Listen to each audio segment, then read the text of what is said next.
চল্লিশ খেলার খবর চ্যানেলে বিগ আপডেট নিয়ে। তো চলো বন্ধুরা, খুব গুরুত্বপূর্ণ আপডেট নিয়ে চলে এসেছি। ফুল ভিডিওটা দেখতে থাকো, স্কিপ করবে না। স্কিপ করলে ভিডিওর মধ্যে অনেক কিছু মিস করবে। এবং এই খেলার খবর চ্যানেলে যারা নতুন আছে অবশ্যই খেলার খবর চ্যানেলটা সাবস্ক্রাইব করে পাশে থাকা বেল আইকন ঘন্টাটাকে ডন করে বাজিয়ে দাও। বেশি বেশি লাইক এবং কমেন্ট করে দাও, যাতে মোটিভেট হয়ে তোমাদের এই খেলার খবর চ্যানেলে এই ফার্স্ট আপডেট দিতে পারি। তো চলো বন্ধুরা, ফার্স্ট যে আপডেটটা নিয়ে কথা হলো, খুব গুরুত্বপূর্ণ আপডেট। কালকেই কিন্তু মোহনবাগান শিবিরের জার্সি গায়ে মিগুয়েল ফেরেরা কিন্তু পুরোপুরিভাবে ডেবিউ হয়ে গেল। তো এমবিএসজি শিবিরের জার্সি গায়ে মিগুয়েল ফেরেরাকে কাল কেমন লাগলো? তো বেসিক্যালি আমি বলতে চাই, পুরোপুরি কালকে কিছুটা হলেও আনফিট লেগেছে। এখনও কিন্তু পুরোপুরিভাবে ম্যাচ ফিট লাগলো না মিগুয়েল ফেরেরাকে। কারণ মিগুয়েল ফেরেরার কোমরে একটু চোট ছিল, তোমরা নিশ্চয়ই জানো। তো সেটাই সদ্য সেরে মাঠে নেমেছে। তো আস্তে আস্তে প্র্যাকটিস সেশন চলবে, রিহাব সেশন যত করবে, কোমরের চোটটা যত পুরোপুরি ক্লিয়ার হবে তত তাড়াতাড়ি কিন্তু ম্যাচ ফিট হবে। অবশ্যই রবিবার কিন্তু ডার্বি আছে, মোহনবাগান ইস্টবেঙ্গল ফাইনাল।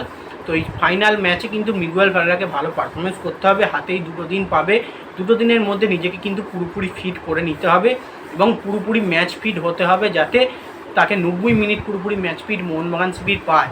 কারণ কালকে তার যেটুকু আমরা খেলা দেখেছি হয়তো ঠিক আছে, কিন্তু পরিষ্কার বোঝা গেছিলো তার কিন্তু ম্যাচ ফিট হতে এখনও অনেকটা টাইম লাগবে। এখনও কিন্তু মিগুয়েল ফেরেরা ম্যাচ ফিট হয়নি। যেরকম পারফরমেন্স দিয়ে এসেছিল ইস্টবেঙ্গলের জার্সি গায়ে, সেই পারফরমেন্স কিন্তু কালকে তার পা থেকে আমরা ঝলক একটুও দেখতে পাইনি এখনও পর্যন্ত। আশা রাখছি ম্যাচ ফিট হতে টাইম লাগবে। অবশ্য আশা করছি ডার্বিতে ভালো খেলবে। এবং লায়েল অ্যাঞ্জেলো ছানতেকে কেমন লাগলো?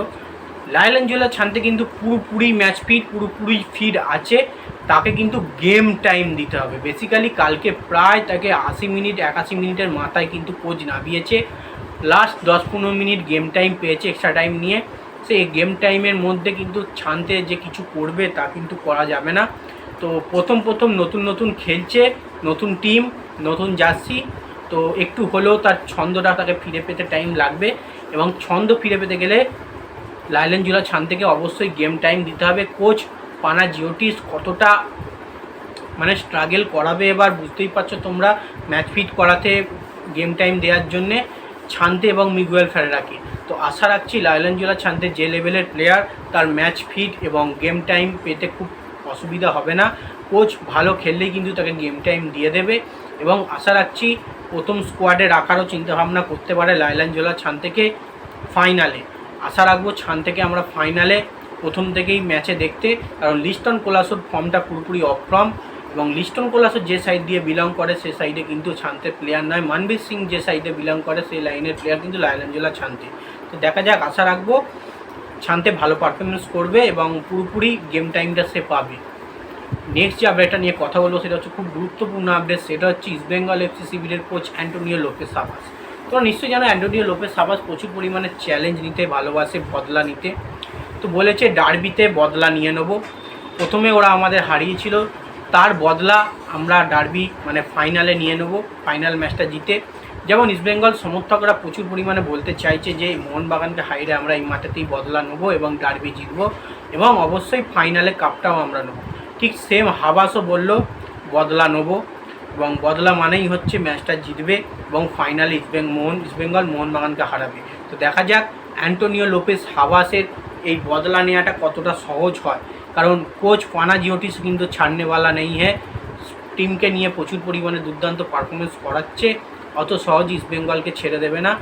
তো দেখা যাক, হাবাস যেহেতু আমাদের দলে নয় ইস্টবেঙ্গলের, তখন কিন্তু আমাদের শত্রু অ্যাজ এ হাবাস। তো দেখা যাক হাবাস তার চ্যালেঞ্জতে রাখতে পারে কিনা। তো নেক্সট এবং লাস্ট আপডেট যেটা নিয়ে কথা হলো, খুব গুরুত্বপূর্ণ আপডেট, সেটা হচ্ছে ইস্টবেঙ্গল এফসি শিবিরের নিউ স্ট্রাইকিং লাইনের সাইনিং প্লেয়ার এফিয়ংকে নিয়ে। তো খবর সূত্রে জানা যাচ্ছে এফিয়ং কিন্তু রবিবার ফাইনালের আগেই কিন্তু কলকাতায় আসতে চলেছে। তো বেসিক্যালি কাল রাতে বা রবিবার ভোরবেলা, নাহলে কালকে রাতের মধ্যে কিন্তু এফিয়ংকে আমরা কলকাতায় দেখতে পেতে চলেছি। কারণ সব কিছু সমস্যা কাটিয়ে অবশেষে ভিসা ঠিকঠাক করে কিন্তু কলকাতায় আসার জন্য পাড়ি দিয়ে দিয়েছে, এবং সম্ভবত আজকে রাত বা কাল সকালের মধ্যেই কিন্তু কলকাতায় পা রাখতে চলেছে এফিয়ং, ইস্টবেঙ্গল এফসি শিবিরের নিউ স্ট্রাইকার। তো যাই হোক, এই আপডেট ছিল। ভিডিওটা যদি ভালো লেগে থাকে লাইক কমেন্ট শেয়ার সাবস্ক্রাইব করে পাশে থাকো। চলো বন্ধুরা, বাই, আবার নেক্সট ভিডিও দেখা হচ্ছে, টাটা।